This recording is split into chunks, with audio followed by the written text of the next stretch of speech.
पीले दांत वाली बहू। रंजना कभी ब्रश नहीं करती थी। उसे कितनी बार उसके माँ बाप ने डांटा, लेकिन उसका कोई असर उस पर होता ही नहीं था, जिस कारण से उसके दांत पीले पीले हो जाते हैं। शादी के बाद। अरे बहू, वैसे तो तुझ में कोई कमी नहीं है, पर तेरे दांत इतने पीले कैसे हैं बेटा? कैसे मतलब? कोई सर्जरी थोड़ी ना कराई है। वो तो क्या नाम, मैं ब्रश नहीं करती थी तो पीले हो गए। अब क्या करूं? आप कहें तो लाल करवा लूं या फिर काले?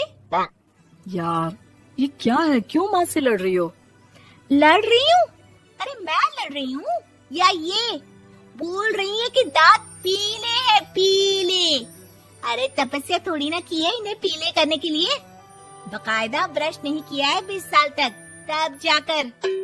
छी, कैसी बात कर रही हो? ये उस वक्त तो पीले नहीं थे जब हम लोग तुम्हें देखने आए थे। अरे तब साफ करवा लिया होगा डेंटिस्ट के पास जाकर। अब देखो कैसे पीले पीले लग रहे हैं। रंजना सास की तरफ गुस्से से देखती है। फिर शुरू हो गई पीले पीले पीले। अरे पीले तो तब भी थे जब मेरे हाथ का रसगुल्ला उड़ा उड़ा कर खा रही थी और बोल रही थी, लड़की नहीं गुणों का खजाना दे रहे भाई साहब आप। खैर, अब वो लोग करते भी तो क्या करते, पीले दांत वाली बहू पल्ले पड़ी थी तो झेलना तो था ही। एक दिन कीर्तन में रंजना गाना गा रही थी। अरे कमला बहन, माँ का द्वार है, यहाँ तो सब शुद्ध होकर आते हैं, फिर अपनी बहू को ब्रश भी नहीं करवाती तुम। दूर से पीले पीले दांत भक्ति में बाधा उत्पन्न कर रहे हैं। और कोई 2 साल के बच्चे थोड़ी ना लेकर आई हूँ मैं बहू बनाकर।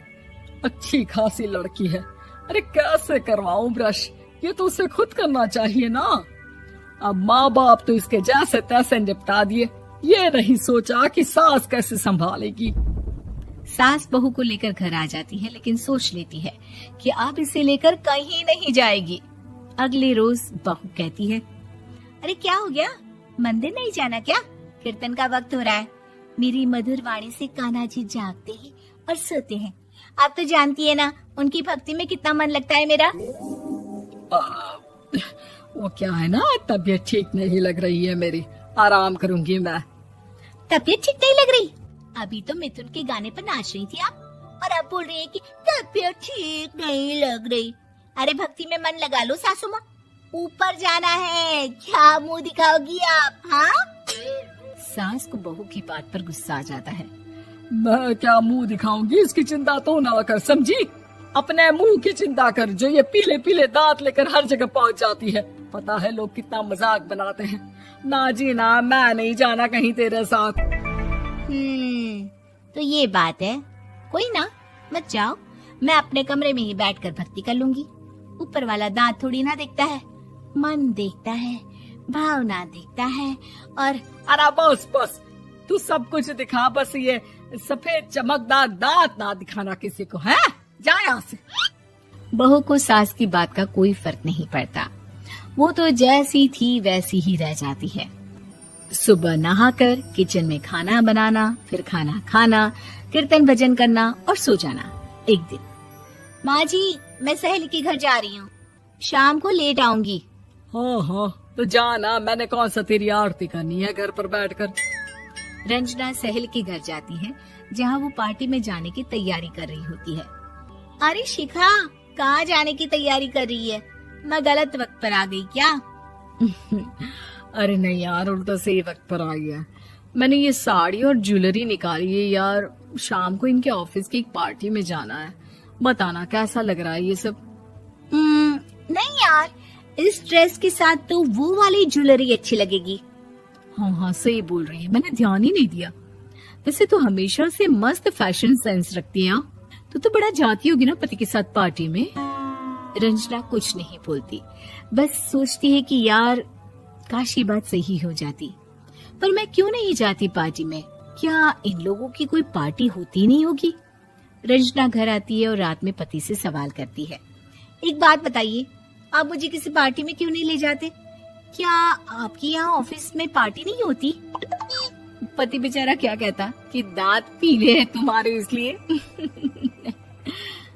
अरे कोई पार्टी होती नहीं हम लोगों के ऑफिस में, तो कहाँ से लेकर जाऊं? और मार्केट, मॉल, कहीं वीकेंड घूमना, कहीं तो। अरे यार सारे हफ्ते में एक छुट्टी मिलती है, तो सोचता हूँ कि आराम ही कर लूं। क्यों? रंजना मन मार के रह जाती है। पहले कभी सास के साथ मंदिर जाया करती थी, लेकिन वो भी सास ने ले जाना बंद कर दिया। घर बैठी बैठी रंजना बोर हो जाती है। तभी उसे आइडिया आता है और वो मायके जाने का सोचती है। सासू माँ, 2 दिनों के लिए मम्मी के घर जा रही हूँ।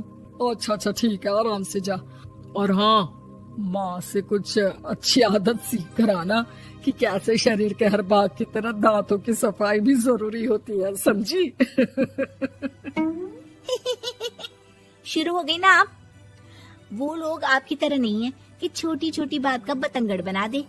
उन लोगों के लिए मैं मायने रखती हूँ, ना कि मेरे पीले पीले दांत। रंजना माँ को बिना बताए उन लोगों को सरप्राइज देती है, लेकिन जैसे ही वो दरवाजे पर पहुँचती है, अंदर देखती है कि घर वाले कहीं जा रहे होते हैं। अब माँ, काश रंजना दीदी के दांतों वाली प्रॉब्लम नहीं होती, तो वो भी हम लोगों के साथ चलती ना बुआ जी की बेटी की शादी में।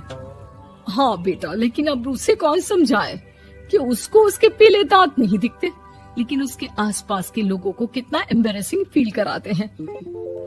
मुझे तो कितनी बार उसके स्कूल की टीचर ने शिकायत की कि उसके साथ कोई लड़की बैठना भी नहीं चाहती, और ना ही कॉलेज में कोई उससे बात करना चाहता था।